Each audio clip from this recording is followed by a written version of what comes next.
Hey guys, this is Big Black Barbecue, back again with another video. Today on this Memorial Day weekend, Saturday, I'm gonna be cooking St. Louis style ribs on a Landmann pellet grill. But before we get to that, I want to touch base with a couple of things, a couple of comments people have been leaving me, and I want to find the best answer, best way possible to deal with some of the situations people have been running into. One of the things that somebody said they were running into was that their actual gasket might be a little warped from their actual door. One of the things I would actually take a look at is this screw right here. I noticed that when you actually take this door off, because you had to put the handle on, that's what the instructions told you to do, that sometimes this might get lodged or jammed and it might not go all the way through, so your door might actually be shifted. But as you can see, this one doesn't. This is where it just connects in, and that one just slides in too, right here, and then there's that screw. So you might want to try your door. If it is a little bit warped, there is something you could do if you do not want to go back to the manufacturer. Oklahoma Joe actually sells this gasket seal, and you could put it basically all around your seal right here.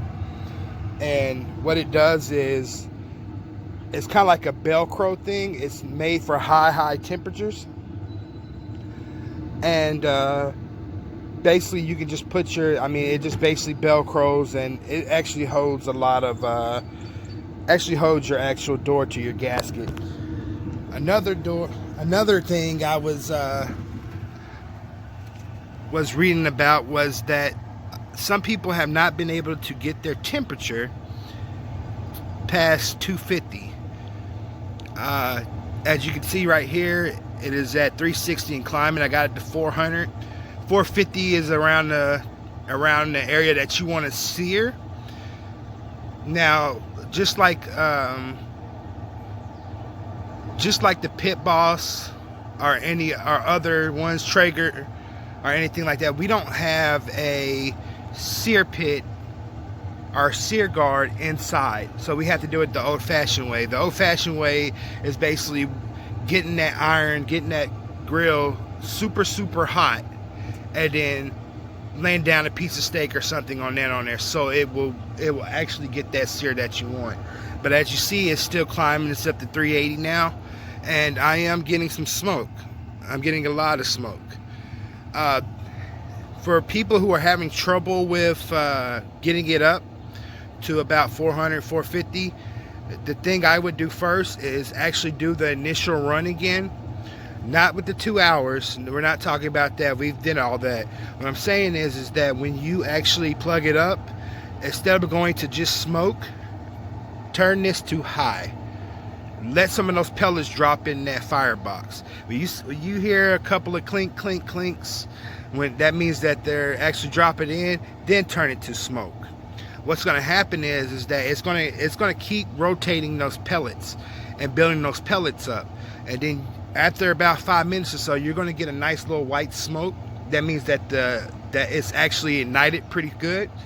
And when you actually start to see your temperature climb after the smoke, that's when you want to start turning this knob. After you do that, then it'll just start lessening it, because that means that all the wood pellets is actually getting fed, and it's actually got a nice little firebox under there.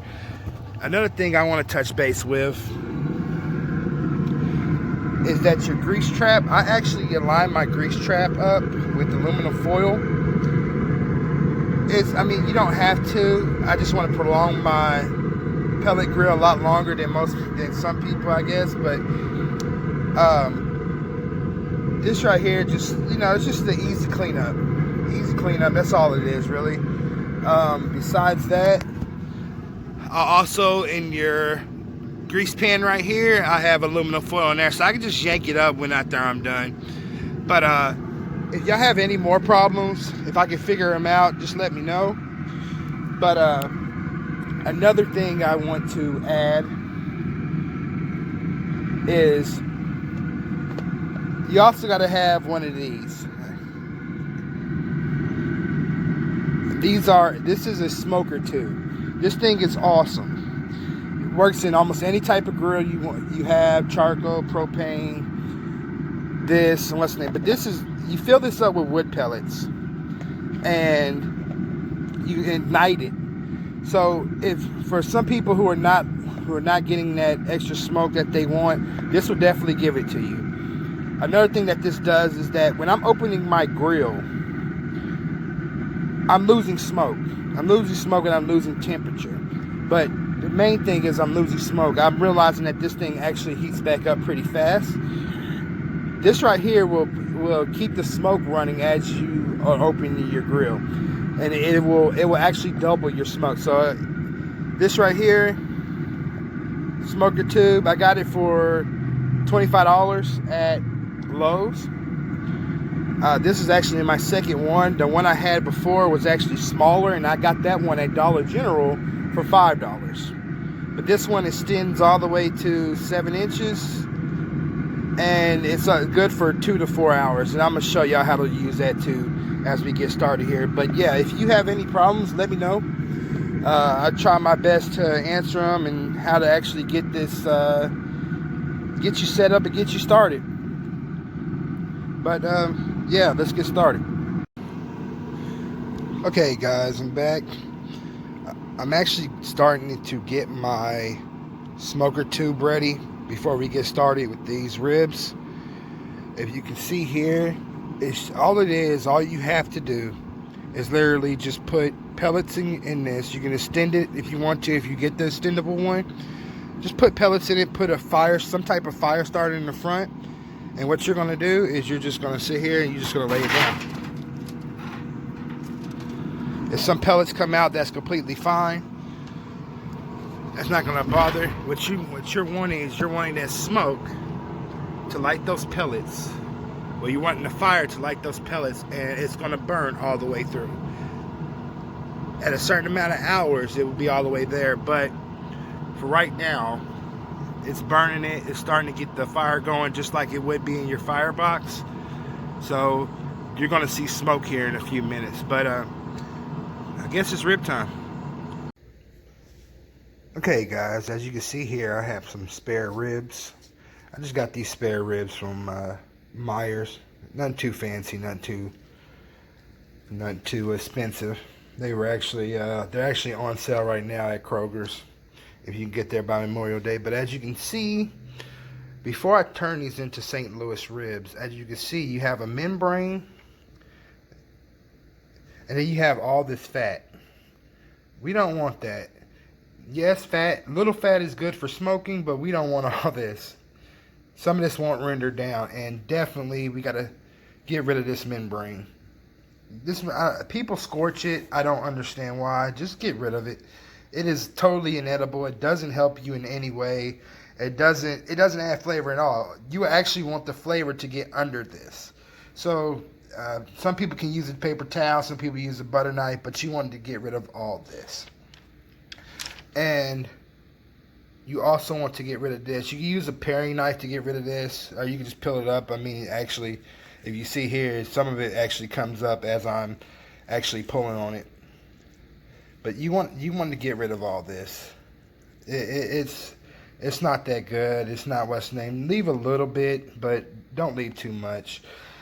And also, when you're making your St. Louis cut, and I want to show you this one right here for a better example. Let me turn it around here so you can see. You actually want to make your St. Louis cut in a rectangle. This is pretty much almost a St. Louis cut. I'm surprised it's a spare rib, to be honest with you. But my bones down here are about lined in a rectangle. So I want to cut right here. And then also what I want to do is I want to start from right here and cut all the way over here. Just to get you a nice little St. Louis cut. But I'm going to be back in a minute after I do that, and I'll let y'all see the final result. Okay guys, I'm back. I've actually got rid of all the membrane, and I'm cutting these in the St. Louis style. If you can see here, it's actually how you do these is you square them off, and then you also cut alongside the bone. There's a other part of the bone on the spare rib, but you just want to cut alongside this bone right here. Get them as straight and rectangular as possible, as you can see. It don't have to be perfect. We're not in competition here right now. To be honest with you, I wouldn't even use a spare rib in competition. But as you can see, you know, we just left a little fat on. We're just doing a little backyard barbecue here today. But I also want to show you this. This is what comes off. This is the membrane and everything else. This is disgusting. You don't want to eat this. You don't want it scored. It does have no flavor. It adds no flavor to your food at all. So just get rid of it. Just get rid of some of the fat on here. I would like to say, before I go on, I apologize. I'm sorry, but I don't have any black gloves. I can't get any black gloves right now. I love black gloves. If you want to impress somebody or impress people, get some black gloves. But I'm gonna start seasoning these things, and how I'm gonna season them is I like first start off with like onion powder. And these are just from Walmart. You know, it's just simple. Garlic powder. And, of course, black pepper. I don't put any salt in mine because the other rub, which is right here, is my Loot and Booty rub, everything rub. I got this from Cabela's. It's actually pretty good. It has just a little bit of sugar in it, so you might want to watch out. But it is very spicy. And that's why I like it. As you can see here, I'm just giving you a look at everything. So you just look, you know, sugar, salt, spices, chili pepper, onion, bell pepper, paprika, you know, just brown sugar and garlic powder. But yeah, I'm just getting these done, you know, and I'm gonna start here. It's hard to hold this camera with one hand and actually get this started, but you know, you just want to be a little generous with all of them. You know, you just want to get a nice even coat. And we're going to do the same thing with this one down here. Just a nice even coat. Garlic powder.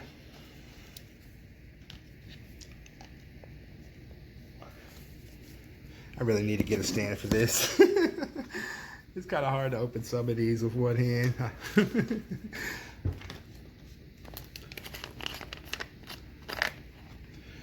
Here we go, garlic powder.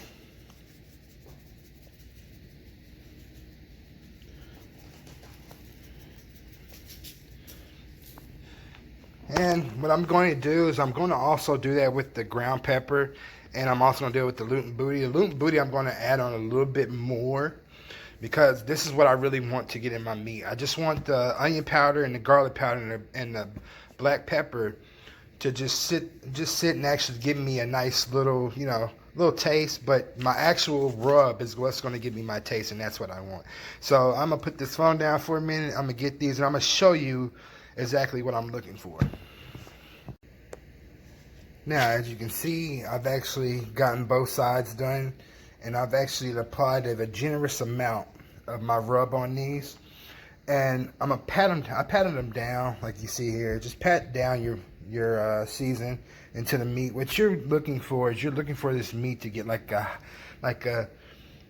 kind of like a shiny orangey reddish color. That means that your season is actually going into your meat.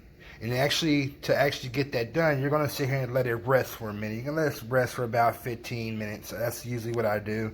If you can actually let it rest longer. A lot of people let it get up to room temperature, which is completely okay with me. I've done that several times myself, but as you can see here, it's actually starting to turn just a little bit, and that's what I'm liking to see. But I'm gonna let this sit for a minute, and I'm gonna tend to my pellet grill and see what it's doing, and then by the time I come back in, it should be ready to throw these on the grill.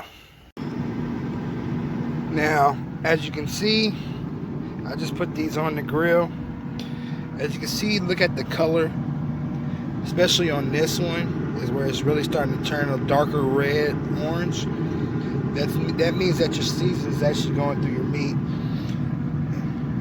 When I put these on, I actually tacked them up a little bit, trying to straighten them out, because when they cook, they're going to cook the way you put them on. So when I actually get to the final stage, I actually want to have these bones to where I can just cut straight through them. I don't have to diagonally cut or anything like that. That's really one of the things about a St. Louis rib or baby back ribs is what you want. You want to just cut straight down the middle. But if you see here at my smoker tube, it's actually, I didn't fill it up all the way because, you know, I'm using a 3-2-1 method. Most people know what that is. But if you can see here, it's been burning. It started like around right here, and it's been burning. It's been giving off this smoke. And I'm gonna leave these on for about 3 hours at 250. And I'm gonna come out every hour with a spritzer. I'm not gonna go fancy with my spritzer today, guys. It's just a backyard barbecue. I'm just gonna put a little seasoning in it, water, and apple cider vinegar. But I'm gonna come back out here every hour and spray these. I do not want my ribs to dry out, and that's why you spritz them. But I'll see y'all in a little while. Okay guys, I'm actually at the hour mark, and I'm gonna raise this up and give you a look at what's inside. As you see, it's actually starting to cook a lot more. You're getting a little bit of deposit and everything, and it's actually starting to dry out. On this side, I have where I cut off the pieces. I call it, you can use this as a taste test or whatever you want to, but as you see, they're actually starting to dry out a little bit because of the smoke. My smoker box is in the back. I actually moved it to the back so all the smoke would actually come forward, and it would actually wrap around this meat like I want it to. So what I'm gonna do right now is I'm gonna give it a little spritz just to keep the meat wet and moist, not dry it out. And what I'm using is just water and vinegar. That's all it is. 1 part water, 2 parts vinegar. But that's what you want to do. And you want to do this every hour for the first 3 hours that you're cooking this. So here we go. I'm just gonna show you what this is. This is just this right here. I got this at Lowe's, or you can get it at Home Depot, but it's used for the garden. But once you clean it out and everything, it actually is a lot easier to deal with, because all you gotta do is just pump it and just spray. I'll show you what the spray looks like. It's just like a light mist. But that's all you want to do. You just want to get in there and get light mist on your food.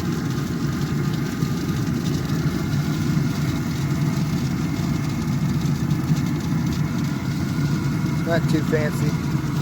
As you see how I put that aluminum foil down, and all this actual spritz is actually dropping down.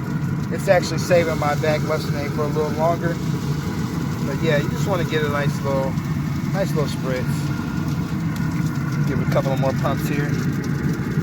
That smoker tube is doing wonders.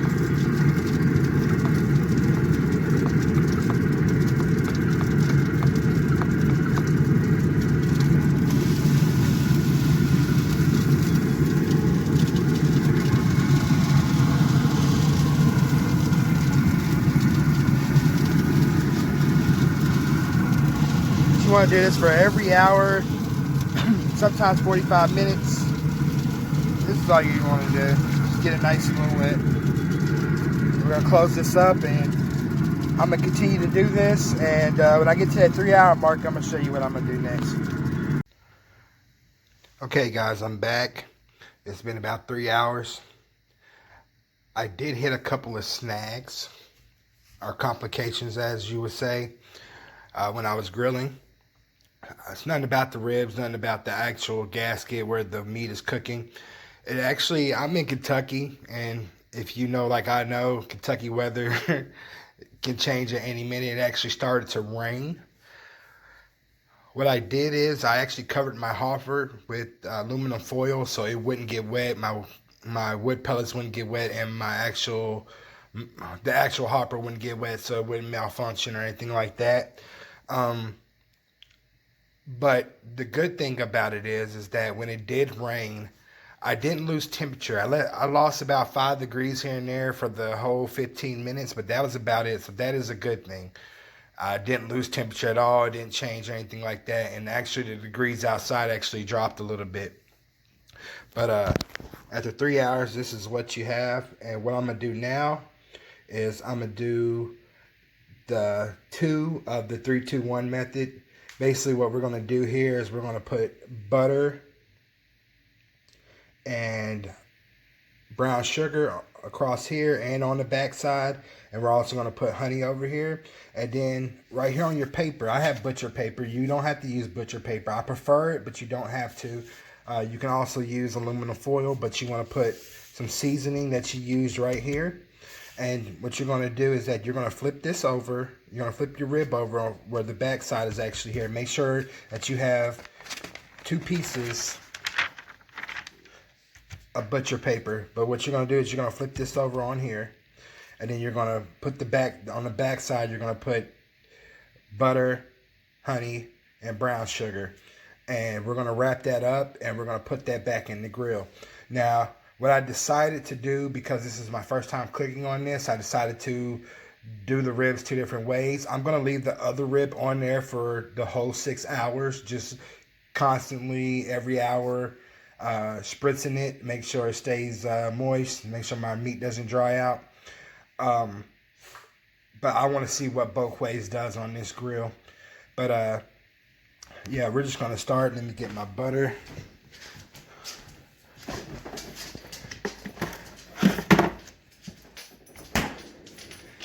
Type of butter I use is, of course, the magic blue bottle everybody talks about. It's just easy. All you gotta do is peel and squirt.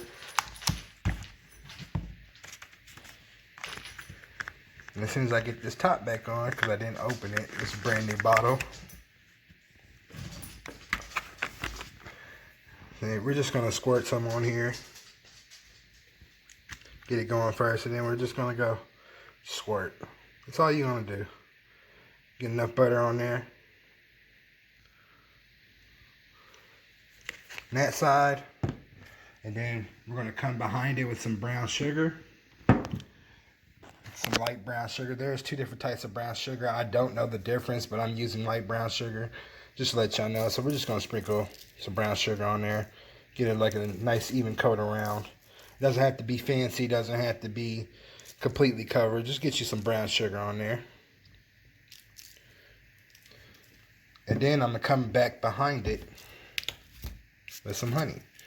Put you some honey on there.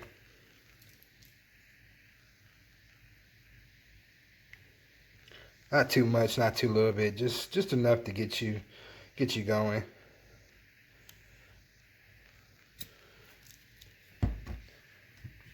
And then, of course, because I don't want that to overpower right here, where I'm going to flip my meat at, I'm going to sprinkle some of my seasoning. So when I flip this over, it'll be on the flip side. It'll be on the actual side, on the bottom, on the top side of the meat. So we're going to flip this here. Look at that back side. It actually cooked pretty nicely for the first 3 hours. I'm going to do the same for the back side of this, and then I'm going to wrap it. And then I'm going to put it back on the grill for 2 hours, just like this. So you want your meat side actually facing down on the grill. And we're going to do that for 2 hours. And I'll be back with y'all shortly. Okay guys, I'm back with another update. And let these set for 2 hours. As you can see, they're starting to pull away. That's what you want to look for. You want to see the pull away of the bone. They're actually kind of flimsy too. That means they're actually getting tender. I'm ready for the last step of my cook, and that is to put barbecue sauce on them and put them back on the grill for about 30 minutes to an hour. Right now it is raining extremely hard. The good thing is that the smoker is keeping up with the smoke. It is staying at 250 like I wanted to. It came down to like 245 for a hot second and went right back up. So that is a good thing. The other rib is still on there. It's getting spritzed every hour. It's got another hour to go. And now but I will be back with the final product. But as you can see, with all the brown sugar and everything, it's actually rendered. My bones are actually loose and tender. So the next step is just to slather both sides with barbecue sauce and then put it back out there for about 30 minutes to an hour. What you're really looking for is the barbecue sauce to tack up, make it look like candy. The barbecue sauce I'm using is the famous Dave's Texas Pit. I'm a big fan of the Texas barbecue sauce because it has that peppery taste to it, and it's a little spicy. But I'll be back with another update, guys. But I'm liking what I see. I can smell it. It smells really amazing. Okay, guys, I'm back. This is after 45 minutes. I didn't need a whole hour. Thing about the 3-2-1 method is that you can tweak it which way you want to. You know, sometimes it actually takes 3 hours, sometimes it doesn't, sometimes it takes all 6 hours, sometimes it doesn't. But this is what I came out with. As you can see, the barbecue sauce is tacked up on these, and this is the one without. This is the one that went the full 6 hours. So I'm gonna give them both a taste test. As you see the drawback on them, and if you look here, I know you can see it just a little bit, but you can actually see a smoke ring, and that's a pretty good smoke ring. But yeah, I'm gonna give them a taste test real quick. I think I'll just pick one up and see. This is the one with the barbecue sauce. We'll see how this one tastes.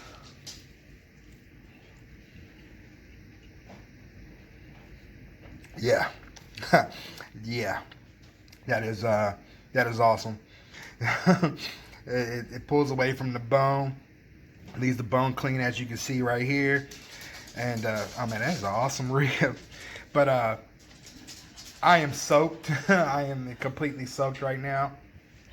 It started raining a little hard, but this thing right here, it's a beast. It kept its temperature even when I opened the lid and I closed it, and it needed to get back up to temperature. It started speeding up right then and there. It didn't need anything. I'm talking about, this is some heavy rain, lightning, and everything. But here's the other one, the one without the sauce. As you can see, there's a smoke ring, and I'm gonna taste this one now.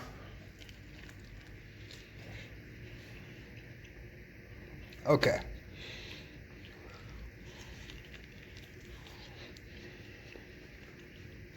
Okay. I had to get 2 bites of this one. The difference in them is that, well, the same, I guess the consistency in them is that they both have a smoke ring, but the difference between the one that's dry and the one that was wet was that the one that was wet pulls away from the bone. As you can see right there, where I took a bite, there's no meat left. This one has a little bit of meat left, but this has more flavor of that rub that I put on it, that Loot and Booty rub. And this one has the Loot and Booty rub and the barbecue sauce. So you kind of get both flavors there, but this one right here is overpowerful with the rub. And I'm actually liking this one better because I like barbecue sauce, but if you can give me a rib that's dry and comes out with a lot of flavor, this is the way to go. This was just 6 hours just straight, and I like this one. But yeah, that's about it. I'm completely soaked. I'm trying to get dry and trying to eat at the same time. All I ask is you like, share, and subscribe. Let me know in the comments what you think I should do differently, or if you have any problems, or if you're running into problems maybe I can help with. Also, guys, let me know what y'all are cooking this weekend. I mean, this Memorial Day weekend. I mean, I'm under weather alert right now, but some of y'all are not. Some of y'all have clear skies. And just let me know, and I'll be back. But this is Big Black and Big Black Barbecue, and I'll catch you guys later.